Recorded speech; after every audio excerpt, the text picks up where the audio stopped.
дүниетану сабағы 23 сабақ. Оқушылар 76 бетті ашып, сабақ тыңдауға дайын отырайық. Бүгінгі сабақтың тақырыбы ежелгі адамдардың өндірістік шаруашылыққа өтуі. Сендер бүгін ежелгі адамдар өндірістік шаруашылыққа қалай өткен, өңдейтін және өндіретін шаруашылықты ажыратып үйренетін боласыңдар. Ал бүгін біз мал шаруашылығы, егін шаруашылығы деген тірек сөздерді көбірек қолданатын боламыз. Сонымен қатар өндіру деген не? Ал иелік ету деген не? Осы сөздерге мән беретін боламыз.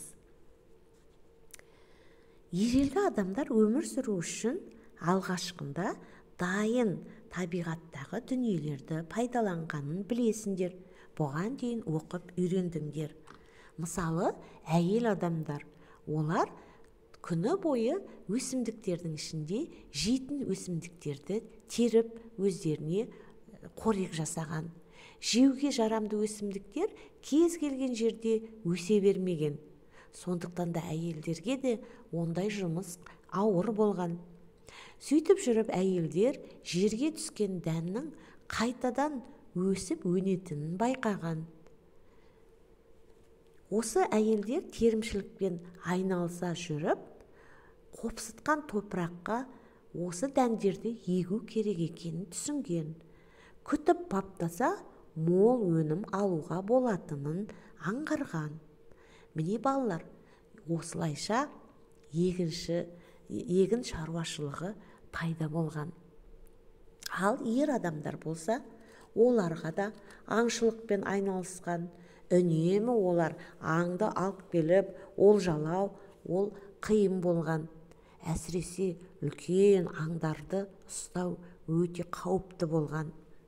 Ер адамдар осы аң аулай жүріп, жабайы жануарлардың құлын, бұзау, қозылақ сияқты төлдерін ұстап алып келіп, асырай бастаған. Кішкентай төлдер адамға үйреніп, сөйтіп біздің 4 түлік малымыз пайда болған. Жабайы жануарлардың төлдері біртіндеп адамға үйреніп кетіп, қой, ешкі, жылқы, сиыр болып өскен. Тіпті иттің өзінде осылай адам кішкентай күшік кездерінде әкеліп, өздеріне күзетші ретінде баққан екен. Міне балалар, өстіп, осы аңшылықтан ары қарай мал шаруашылығы пайда болған екен. Өздерін көріп тұрғандай, міне суреттерге назар аударыңдар. Мал шаруашылығы және егін шаруашылығына адамдар осылайша қиын жағдайдан өткеннен кейін келген екен. Бірақ осы шаруашылықтармен айналысқаннан кейін олардың өмірі бірте-бірте жақсарып, тұрмыс тіршіліктері алға қарай басқан. Енді олар жануарлардың терісін, етін пайдаланып, еккен егіндерінің дәнді дақылдарынан мол өздеріне қажетті азық түлікті өндіре бастаған екен.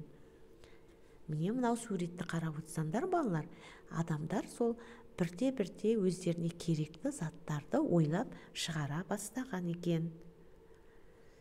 Енді балалар, сендер осы әңгімені түсініп, 76-78 беттерді оқып, соңындағы сұрақтарға жауап беруге дайын болыңдар.